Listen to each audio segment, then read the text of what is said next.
नमस्कार। भूगोल विषय के इस लेक्चर में आपका स्वागत है। आज हमारी चर्चा का मुख्य बिंदु है भारत का भूगोल। अपने इस विश्लेषण में, अपनी इस चर्चा में हम उन तमाम तरह के मुद्दों की बात करेंगे जो भूगोल से संबंधित हैं और भूगोल की प्रकृति के अंतर्गत आती हैं। जैसे कि आप जानते हैं, हम एक वातावरण में रहते हैं, हम एक इकोसिस्टम में रहते हैं, हम एक पारिस्थितिक तंत्र में रहते हैं। तो ये तमाम तरह की जो हमारे आसपास चीज़ें हैं, सभी चीज़ें भूगोल से संबंधित हैं। हमने इतिहास का भी अध्ययन किया था पहले, तो आप देखेंगे किस तरीके से भारत में राज्यों का निर्माण हुआ, इसके बाद में उनका अवसान हुआ, नए राज्य आए, उनके द्वारा नए कार्य किए गए, विभिन्न दर्रों से होकर विभिन्न विदेशी साम्राज्यों ने भारत पर आक्रमण किए। जैसे खैबर दर्रे से होकर यूनान ने आक्रमण किया था, सिकंदर ने आक्रमण किया था। तो ये तमाम तरह की आप जो घटनाएं देख रहे हैं ना, बोलन दर्रा देख रहे हैं, खैबर दर्रा देख रहे हैं, ये तमाम तरह की जो अवस्थितियां हैं, ये सब भूगोल का विषय होती हैं। तो अपने आप में बात की जाए तो भूगोल एक गत्यात्मक विषय है जिसकी सीमाएं बहुत अनंत हैं। आप देखेंगे मानव के साथ भूगोल की सीमाएं मानव भूगोल, पर्यावरण के साथ भूगोल की सीमाएं लगती हैं तो पर्यावरण भूगोल। आप देखेंगे इसी तरीके से अर्थव्यवस्था के साथ भूगोल की सीमाएं लगेंगी तो आर्थिक भूगोल हो जाएगा, समाज के साथ सामाजिक भूगोल। और जबकि हम इसमें भू आकारिकी का अध्ययन करते हैं और हम जलवायु का अध्ययन करते हैं, तो ये तो भूगोल की मुख्य विषय वस्तु है ही। हालांकि आपको एक चीज पहले ही बता दें कि भूगोल के अंतर्गत इसमें कुछ सीमाएं हैं। उदाहरण के तौर पे हम भूगोल में उन्हीं चीजों का अध्ययन करते हैं जो चीजें मानव के साथ परस्पर संबंधित हैं। उदाहरण के तौर पे अगर बात की जाए, अब हम अगर बात करते हैं हिमालय की बात करते हैं, तो हिमालय और मानव का बहुत ही अद्वितीय रिश्ता है अनंत काल से। आप देखेंगे किस तरीके से हिमालय भारत का सांस्कृतिक सामाजिक विभाजक है, और जो पश्चिम से हवाएं आती हैं, ठंडी हवाएं आती हैं, उनसे ही भारत को बचाता है। तो इस तरीके से भारत के लिए एक बहुत ही महत्वपूर्ण योगदान देता है। इसलिए भूगोल का अध्ययन में हम हिमालय का अध्ययन करेंगे ही। लेकिन जब आप देखेंगे कि भूगोल के अध्ययन में कोई अंटार्कटिका का पर्वत है जहां पर इंसान रहता ही नहीं है, ऐसे में हम उसको भूगोल में काउंट नहीं करते हैं, शामिल नहीं करते। हालांकि हम अध्ययन उसका भी करेंगे, लेकिन सिर्फ एक पृथ्वी पर होने की दृष्टिकोण से करेंगे, लेकिन मानव भूगोल के रूप में हम उस तरीके से उसको प्राथमिकता नहीं प्रदान करेंगे। तो अपने आप में आप ये समझ पाए कि भूगोल का अर्थ क्या है। मानव से जुड़ी हुई चीजों का परस्पर अध्ययन ही, प्रकृति के सापेक्ष में अध्ययन ही भूगोल होता है। ठीक है, हम इसमें स्थलाकृतियों का अध्ययन करेंगे, जलवायु का अध्ययन करेंगे, मौसम का अध्ययन करेंगे, तमाम तरह की चीजों का अध्ययन करेंगे जो जमीन के ऊपर भी होंगी, जमीन के नीचे भी होंगी इत्यादि। ठीक है, आइए आगे बात करते हैं कि आखिर हम भूगोल में जो ज्योग्राफी है इसमें हम क्या क्या पढ़ने वाले हैं। तो हम ज्योग्राफी के सिलेबस की बात कर लें। हम सामान्य परिचय से शुरुआत करेंगे और हम आगे बढ़ते हुए इसमें सामान्य परिचय के बाद भू आकारिकी का अध्ययन करेंगे या भू आकृति विज्ञान का अध्ययन करेंगे। इसमें हम जलवायु का अध्ययन करेंगे, मौसम का अध्ययन करेंगे। हम देखेंगे किस तरीके से कुछ गैसें ग्रीन हाउस प्रभाव भी उत्पन्न करती हैं। इसमें हम आर्थिक भूगोल, मानव भूगोल, सामाजिक भूगोल, इन तमाम तरह के आयामों का अध्ययन करते हुए आगे बढ़ेंगे।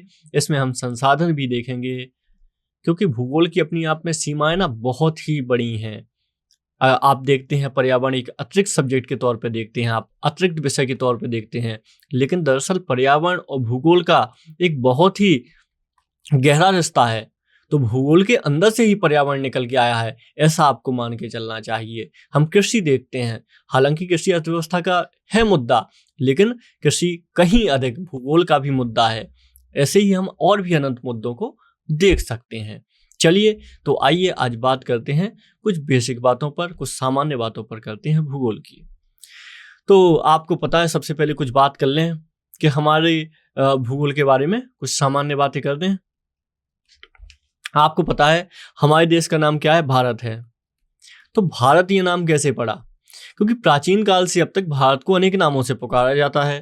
प्राचीन काल में भारत को विशाल उपमहाद्वीप को, जो भारत का विशाल उपमहाद्वीप था, आप जानते हैं पहले भारत की सीमाएं और ज्यादा लगती थी, अफगानिस्तान के आसपास तक हुआ करता था, बहुत विशाल क्षेत्र हुआ करता था। विभाजन के बाद हमारे पास कम क्षेत्र बचा है, जो 32 लाख क्षेत्रफल है, हालांकि फिर भी अभी भी बहुत बड़ा है हमारा देश। तो भारतवर्ष के नाम से जाना जाता था। संभवतः भारत का नामकरण ऋग्वैदिक काल के प्रमुख जन भरत के नाम पर पड़ा है, ऐसा माना जाता है। तो इसका अलावा इसका उल्लेख वायुपुराण के अन्य संदर्भ में दुष्यंत और शकुंतला के पुत्र भरत के नाम के उल्लेख के रूप में भी मिलता है, जिनके नाम पर भूभाग का नाम भारत पड़ा, ऐसा भी माना जाता है। तो याद रखिएगा, वास्तव में भारत शब्द का सर्वप्रथम उल्लेख पुराणों में ही मिलता है। तो ये हमने कुछ चर्चा की कि भारत आखिर ये जो नामकरण है, क्योंकि आप जानते हैं भूगोल में हम पढ़ने जा रहे हैं, हम भारत का भूगोल पढ़ने जा रहे हैं, तो आपको भारत के बारे में जानकारी होनी चाहिए कि आखिर कैसे क्या नामकरण हमारे देश का हुआ।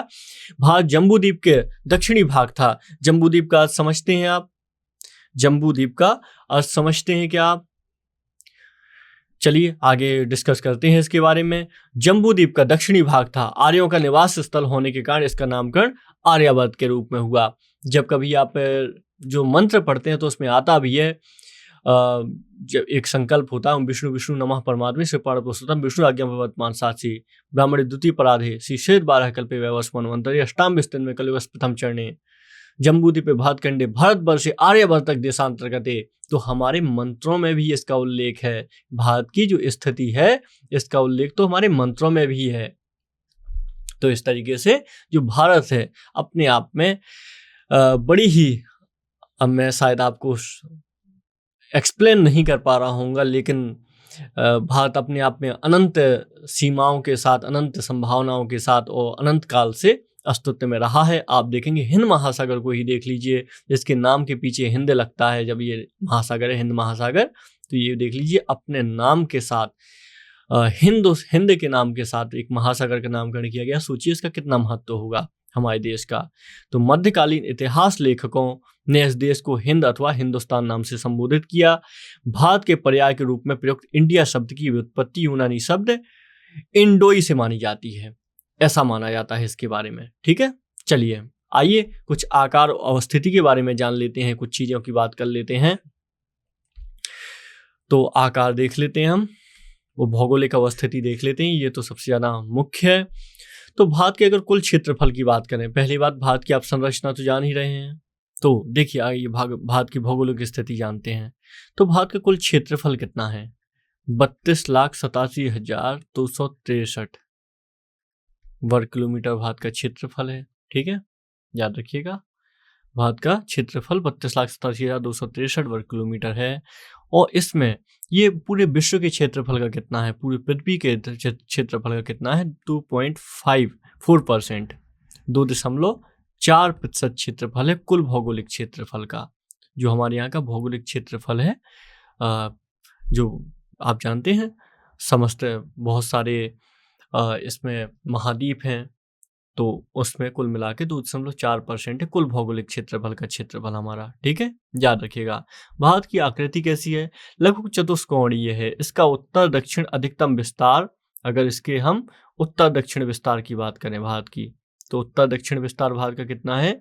3,214 किलोमीटर इसका जो उत्तर दक्षिण विस्तार है। पूरब पश्चिम विस्तार इसका कितना है? 2,933 किलोमीटर इसका पूर्व पश्चिम विस्तार है। याद रखिएगा, इसकी मुख्य भूमि अंडमान निकोबार द्वीप समूह, लक्षद्वीप समूह भारत के तटरेखा को कुल लंबाई लगभग 7,517 किलोमीटर है। यानी बात हम कर रहे हैं जो तटरेखा है भारत की, तटरेखा, इसकी तटरेखा है,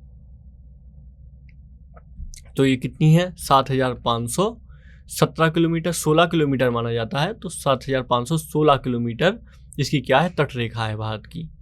याद रखिएगा, काम आएगी ये जानकारी। भारत की स्थलीय सीमा की लंबाई कितनी है? भारत की स्थलीय सीमा की लंबाई है 15,106 किलोमीटर। 15,106 किलोमीटर भारत की स्थलीय सीमा की लंबाई है। कहीं कहीं पर ये 15,200 मिलेगा, लेकिन याद रखिए गृह मंत्रालय की वेबसाइट के अनुसार 15,106 किलोमीटर ही सही डेटा है। ठीक है, याद रखिएगा इसके बारे में, स्थलीय सीमा की लंबाई है। इसके अलावा और कुछ अगर हम बात करें, तो आप देखेंगे भारत पूरी तरीके से उत्तरी गोलार्ध में स्थित है। यही है ना भारत हमारा, क्योंकि 0 डिग्री ये है, 0 डिग्री यहाँ से जाती है, तो 0 डिग्री के ऊपर जो कुछ होता है उत्तरी गोलार्ध होता है, ये दक्षिणी गोलार्ध हो जाएगा, क्योंकि जो पृथ्वी है ना ये ऐसी है। ये हमारा ग्लोब हो गया, ये ग्लोब हो गया। तो ग्लोब में आप देखेंगे ये 0 डिग्री है, 0 डिग्री। फिर इसके बाद लगातार हम आगे बढ़ते हुए चलेंगे, ये उत्तरी गोलार्ध हो जाएगा, ये दक्षिणी गोलार्ध हो जाएगा। इसमें ऑस्ट्रेलिया महाद्वीप है ना, जानते हैं हम। तो ये 0 डिग्री के ऊपर है भारत, तो इसलिए इसको उत्तरी गोलार्ध कहा जाता है। यह भारत की अगर हम अक्षांशों की बात करें, तो मुख्य अक्षांश की बात करें, मुख्य भूमि की 8 डिग्री 4 मिनट, उत्तरी अक्षांश से 37 डिग्री 37 डिग्री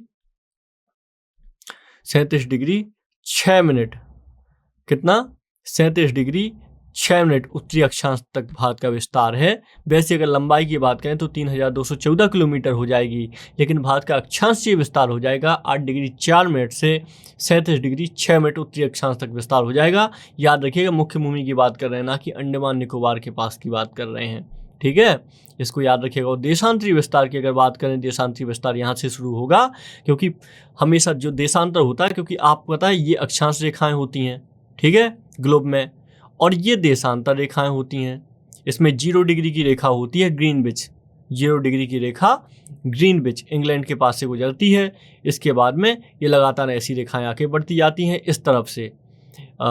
ये अगर पश्चिम मान लें तो ये पूरब की तरफ लगातार आगे बढ़ती जाती हैं। तो हम ऐसे, ये 0 डिग्री है तो हम इसके पूरब की तरफ लगातार देशांतर रेखाएं चुनते हैं, क्योंकि ये समय के विभाजन के लिए महत्वपूर्ण होती हैं देशांतर रेखाएं। तो देशांतर रेखाओं की अगर बात की जाए तो 68 डिग्री, देशांतर की अगर बात की जाए तो भारत का देशांतरीय विस्तार है 68 डिग्री 7 मिनट, 68 डिग्री 7 मिनट। पूर्वी देशांतर से ये हो जाएगा 97 डिग्री 25 मिनट।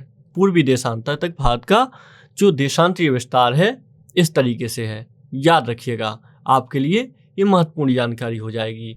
भारत की मुख्य भूमि की अगर हम कुछ बात कर लें, तो भारत की मुख्य भूमि की अगर हम बात करें तो भारत की मुख्य भूमि क्या है, कश्मीर से शुरू होती है। ये देखेंगे आप, यहाँ पे आपका पड़ेगा। और अगर हम सब कुछ और भी अच्छे तरीके से बात करें तो लद्दाख में इंद्राकौल से कन्याकुमारी, ये आपकी कन्याकुमारी तक चली जाएगी। कन्याकुमारी, इंद्राकौल से यानी लद्दाख से कन्याकुमारी, और यहाँ पे हो जाएगी अरुणाचल प्रदेश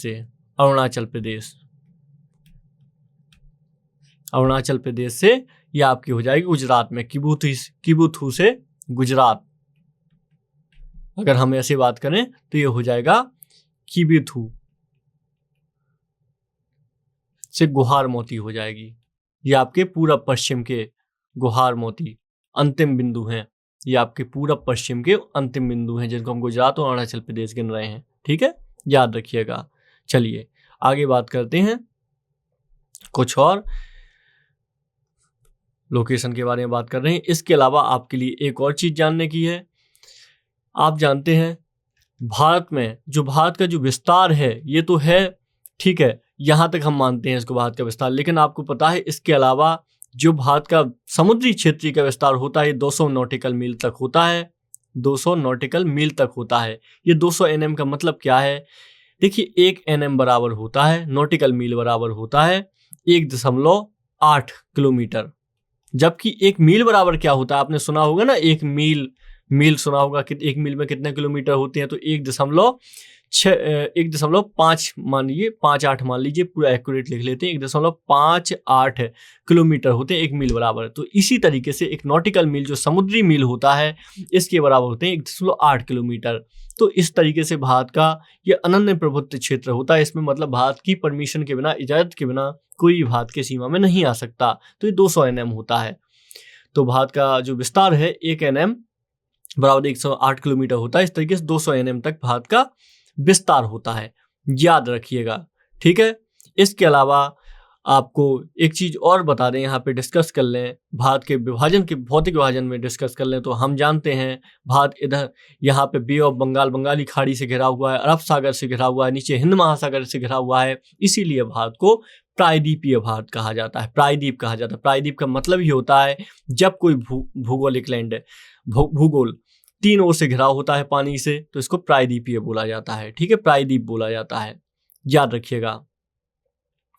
और इसके अलावा हिमालय पर्वतमाला द्वारा, हिमालय पर्वतमालाएं हम जानते हैं यहाँ पे भारत की, ये यहाँ से सीधे पर्वतमाला चलती है, यहाँ तक चलती है। भारतीय प्रायद्वीप की मुख्य भूमि को एशिया से अलग किया जाता है। भारत पूर्व में बंगाली खाड़ी, पश्चिम में अरब सागर, दक्षिण में हिंद महासागर से घिरा हुआ है। तो हम जानती हैं, बहुत बेसिक बात है ये। ठीक है, तो ये हमने बहुत बेसिक सा पढ़ा भारत के बारे में, और हमने ये देखा कि किस तरीके से भारत का जो विस्तार है इसके बारे में जाना। आइए कुछ और जानते हैं। अब परीक्षा की दृष्टि से कुछ पॉइंटों को जान लेते हैं जो भारत के सामान्य परिचय से ही संबंधित हैं। तो याद रखिएगा, जो भारत है, हमारा प्यारा भारत है, ये दुनिया का 7वां सबसे बड़ा देश है।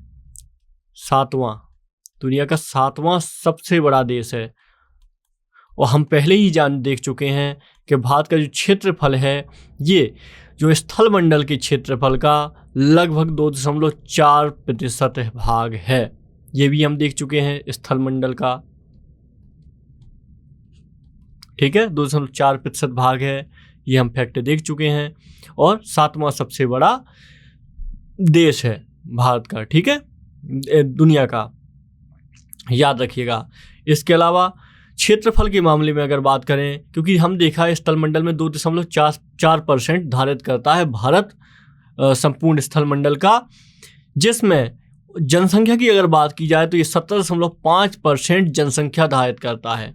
और ये जनसंख्या किसके अनुसार है? जनगणना 2011 के अनुसार। अब तो बहुत ज़्यादा बढ़ गया होगा ये रेशियो हालांकि, लेकिन तब 2011 में 2.4% क्षेत्रफल धारित करने वाला देश भारत 17.5% जनसंख्या धारित करता था। इसके अलावा एक फैक्ट आपके लिए काम का जो एग्जाम में आया, भारतवर्ष में गाँवों की संख्या है 6,40,000। 6,40,930 गाँव हैं भारत में जनगणना 2011 के अनुसार। खैर छोड़िए, ये रहने दीजिए। चलिए, ये वाला फैक्ट बाद में जब जनसंख्या तैयार करेंगे तब पढ़ लेंगे हम। अक्षांशीय देशांतरीय विस्तार की बात हम पहले ही कर चुके हैं, जो मुख्य भूमि से है। इसके अलावा भारत के लगभग बीचों बीच से कर्क रेखा भी गुजरती है। कर्क रेखा, अभी हम इसको विस्तार से जानेंगे। तो कर्क रेखा भी गुजरती है। ठीक है, याद रखिएगा। इसके अलावा जो कर्क रेखा के अलावा अगर हम कुछ और देखते हैं, कर्क रेखा किन किन राज्यों से गुजरती है, तो ये गुजरेगी गुजरात, राजस्थान, मध्य प्रदेश, झारखंड, छत्तीसगढ़, पश्चिम बंगाल, त्रिपुरा, मिजोरम,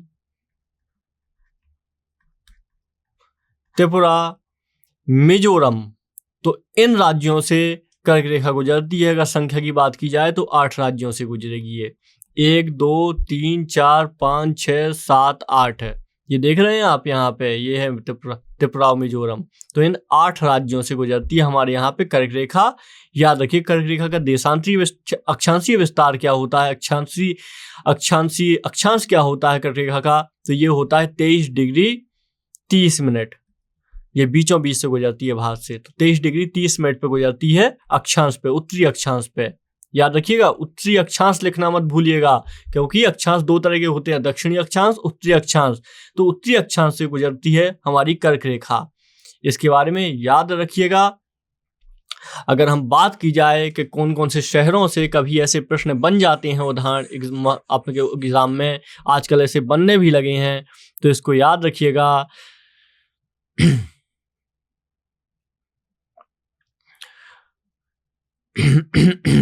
याद रखिएगा, अगर पूछा जाए कि दिल्ली, कोलकाता, जोधपुर तथा नागपुर शहरों में से कर्क रेखा के निकट है, कौन सा शहर निकट है, क्योंकि ऐसे प्रश्न पुराने एग्जाम में बन चुके हैं। कर्क रेखा आपकी ये है कर्क रेखा, ठीक है।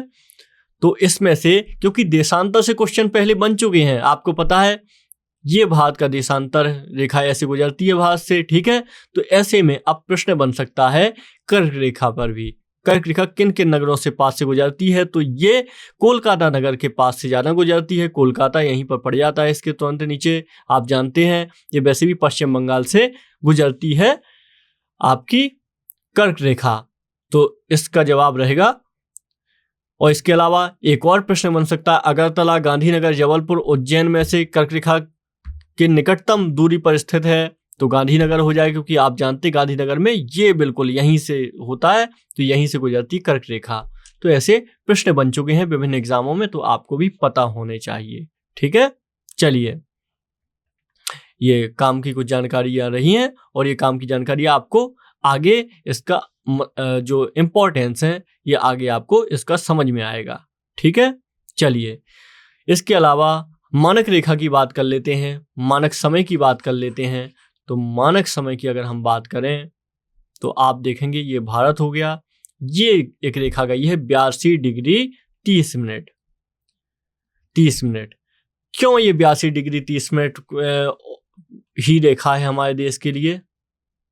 आपको पता है विभिन्न देशों में ये जो यामियोत्तर रेखा होती है, टाइमलाइन होती है, कई सारी हो सकती हैं, लेकिन हमारे देश में एक ही टाइमलाइन चलती है। रूस की बात करेंगे तो रूस में कई सारी आपको टाइमलाइन मिल जाएंगी, ठीक है। तो आइए इस पर बात कर लेते हैं इत्मीनान से। तो जब भारतीय समय के यामियोत्तर पर अर्धरात्रि है, एक स्थान पर सुबह का 6 बजता है, और उसी स्थान की अवस्थिति जिस यामियोत्तर पर है वो 172 डिग्री 3 मिनट। तो एक प्रश्न एग्जाम में बनता है यामियोत्तर से एक प्रश्न एग्जाम में बन सकता है आपके, जो बनता भी है कि अगर एक अनुमान लगाया जाए, ये तार्किक विश्लेषण में आपके लिए महत्वपूर्ण होता है। गुजरात के सबसे पश्चिमी गांव, ठीक है, ये गुजरात का हो गया सबसे पश्चिमी गांव, अरुणाचल प्रदेश के सबसे पूर्वी छोर पर स्थित जो समय रेखा है, इसमें कितने घंटे का अंतराल होगा, ऐसा एक प्रश्न बन सकता है आपके। तो याद रखिएगा, इसमें 2 घंटे का अंतराल होगा। अगर इस छोर की और इस छोर की बात की जाए तो इसमें समय का अंतराल होगा, तो ये कितना होगा, ये 2 घंटे का अंतराल होगा। ये याद रखिएगा। इस तरीके से एग्जाम में आजकल प्रश्न बनने लगे हैं, ठीक है। तो ये आपके लिए काम का रहेगा। यामियोत्तर वैसे भी हमने देख ही लिया, यामियोत्तर की लाइन क्या है, 82 डिग्री 30 मिनट पूर्वी देशांतर। ये डिग्री ईस्ट लगा दीजिएगा, ईस्ट लगाना बहुत जरूरी है, ठीक है। और ये कितने घंटे आगे है हमारी ग्रीनविच से, आपको मैंने बताया था। जब हम वर्ल्ड मैप देखेंगे तो हम देखेंगे ब्रिटेन देखेंगे, यूरोप में देखेंगे ब्रिटेन, तो यहाँ से गुजरेगी 0 डिग्री रेखा, और 0 डिग्री से जब हम 5.5 घंटा 30 मिनट चलेंगे आगे तो हमको मिलेगा भारत। और इसलिए जो भारत का GMT है, ग्रीनविच माध्य समय से कितनी आगे है, तो ये है 5 घंटा प्लस 5 घंटा 30 मिनट आगे, ठीक है। 5.5 घंटे आगे है ये भारतीय मानक समय और ग्रीनविच समय के मध्य जो अंतर है IST और GMT, इसके बीच में जो अंतर है ग्रीन माध्य समय के बीच, ये है 5.5 घंटे का। तो इसके माध्यम से ये सब चीज़ें याद रखिएगा, ठीक है। ऐसे ही एक और प्रश्न बनता है, यदि अरुणाचल प्रदेश में तिरप में सूर्योदय, एक जगह का नाम है तिरप में सूर्योदय 5 बजे होता है, तो गुजरात में कांडला में सूर्योदय कितने बजे होगा? तो हमने पहले ही बात की है, 2 घंटे का समय होता है दोनों इन पूर्वी और पश्चिमी कोने के बीच में। तो 5 बजे अगर वहाँ पे होता है तो यहाँ पे कितने बजे होगा, +2, तो 7 बज जाएंगे, तो 7 बजे यहाँ पे होगा। तो आप देखते हैं ये पूरब से पश्चिम की तरफ चलता है, जो माध्य समय का कॉन्सेप्ट है, याद रखिएगा इसके, ठीक है। दूरस्थ बिंदु के बारे में हम पहले ही बात कर चुके थे, दूरस्थ बिंदु के बारे में हम पहले ही बात कर चुके हैं। आइए थोड़ा सा और देख लेते हैं दूरस्थ बिंदु के बारे में, आपको अच्छे से क्लियर हो जाएगा। हमने संक्षेप में बात की थी। तो अगर हम सबसे दक्षिणी बिंदु की बात करें तो ये कौन सा हो जाएगा, इंदिरा पॉइंट है। अगर हम सबसे भारत की स्थिति को देखें तो इंदिरा कोल हमें मिलेगा ऊपर, सबसे ऊपर लद्दाख में। सुदूरतम दक्षिण बिंदु अंडमान निकोबार में हमें मिलेगा नीचे, यहाँ पे इंदिरा पॉइंट है। ठीक है, इंदिरा पॉइंट। यहाँ पे अगर बात करेंगे तो कन्याकुमारी हो जाएगा सबसे लास्ट पॉइंट। ठीक है, तो दक्षिणतम बिंदु स्थित कहाँ पे है? ये बड़ा जो ग्रेट निकोबार है इसमें बड़ा निकोबार के रूप में सबसे दक्षिणतम बिंदु स्थित है। इसके अलावा सबसे पूर्वी और पश्चिमी के रूप में हम देखेंगे अरुणाचल प्रदेश और गुजरात तो हो ही जाता है। ठीक है, और सुदूर पश्चिम का बिंदु भारत का हो जाएगा 68 डिग्री 60 मिनट।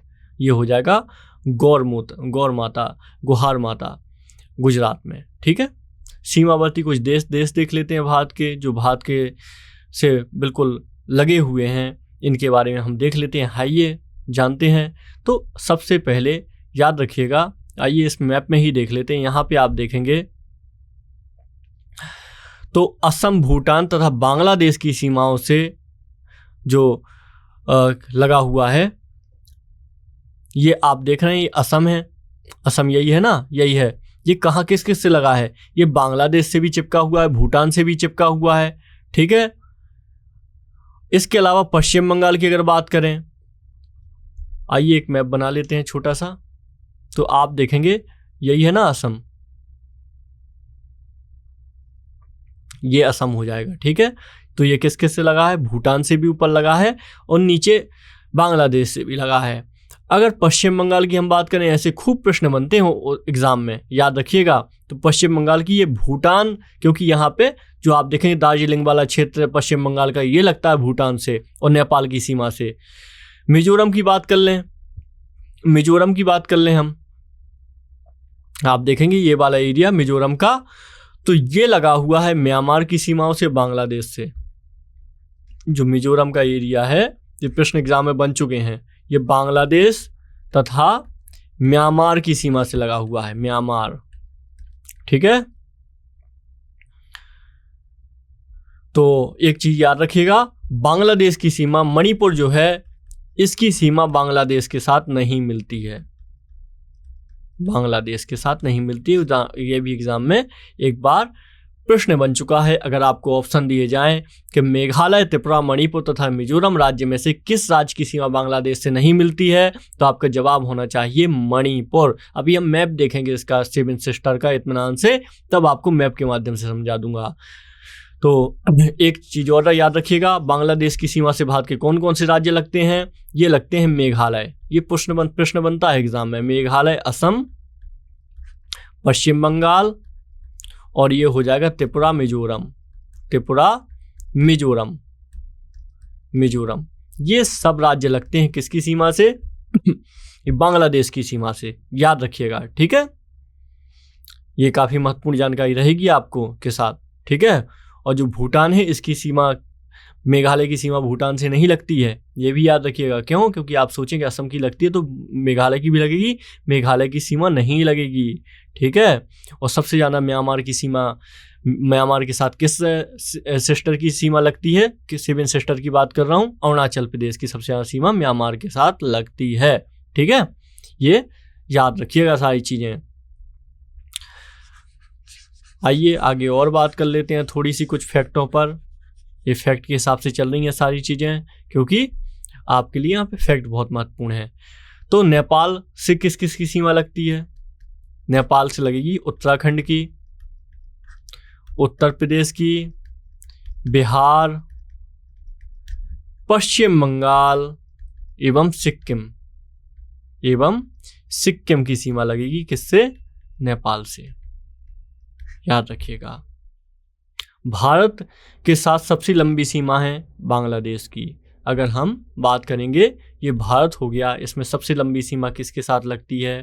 तो ये सबसे लंबी सीमा लगती है बांग्लादेश पहले नंबर, फिर चाइना, चीन, पाकिस्तान, नेपाल। ठीक है, इस तरीके से ये आगे बढ़ता जाएगा कि भारत की सीमा किस तरीके से आगे चल के बढ़ती जाती है अपने आसपास के देशों से। चलिए आगे बढ़ते हैं। इसमें और भी आगे अगर हम बात कर लें तो म्यांमार, इसको ऐसे कर सकते हैं हम, ये साइन लगा सकते हैं हम। तो म्यांमार, बी से हो जाएगा भूटान, भूटान हो जाएगा, फिर ए से हो जाएगा अफगानिस्तान। सबसे कम सीमा लगती है हमारी अफगानिस्तान के साथ। तो ये 1 2 3 4 5 6 7, ये 7 हैं, 7 हमारे आसपास के देश हैं जिनसे भारत की सीमा लगती है। एक प्रश्न पूछा गया था, भारत और चीन के मध्य में कौन सी सीमा रेखा है? तो भारत और चीन के मध्य में जो सीमा रेखा है ये है मैकमोहन। यहाँ पे आप देखेंगे तो मैकमोहन रेखा भारत और चीन की सीमा को अलग करेगी। भारत और पाकिस्तान के बीच में कौन है? रेड क्लिफ है, रेड क्लिफ है। भारत अफगानिस्तान के बीच में कौन सी है? डूरंड है। ठीक है, डूरंड रेखा जो भारत अफगानिस्तान की सीमा को अलग करती है, ये आप याद रखिएगा। भारत और श्रीलंका किससे अलग होता है? भारत श्रीलंका, आपको पता है श्रीलंका नीचे हमारे यहाँ 200 NM के अंतर्गत आता है। तो पाक स्टेट या पाक जल डमरू मध्य, पाक जल संधि किसको अलग करती है? ये करती है भारत और श्रीलंका को अलग करती है। ठीक है, ये आप सारी चीजें याद रखिएगा, बहुत काम आएंगी। बाकी जो त्रिपुरा राज्य है ये 3 तरफ से अंतर्राष्ट्रीय सीमाओं से घिरा हुआ है, क्योंकि बांग्लादेश की सीमा इसके तीनों तरफ लगती है। ठीक है, चलिए अच्छी बात है। तो हमने इसमें भारत के बारे में बहुत ही बेसिक जानकारी देखी। हमने भारत के बेसिक जो है हमारे भारत से संबंधित बेसिक तत्व हैं, हमने इन बेसिक तथ्यों को जाना और हमने देखा कि आखिर भारत का किस तरीके से, भारत की जो भौगोलिक सीमाएं हैं, भारत के आसपास के जो देश हैं, ये किस तरीके से भारत के साथ संबद्ध हैं और भारत की जो सीमा है और भारत की किस तरीके से भारत की सीमाओं को बांटते हैं। तो अगले वीडियो में अब हम भारत के भौतिक विभाजन से शुरुआत करेंगे। इसको यहीं तक रखते हैं। नमस्कार।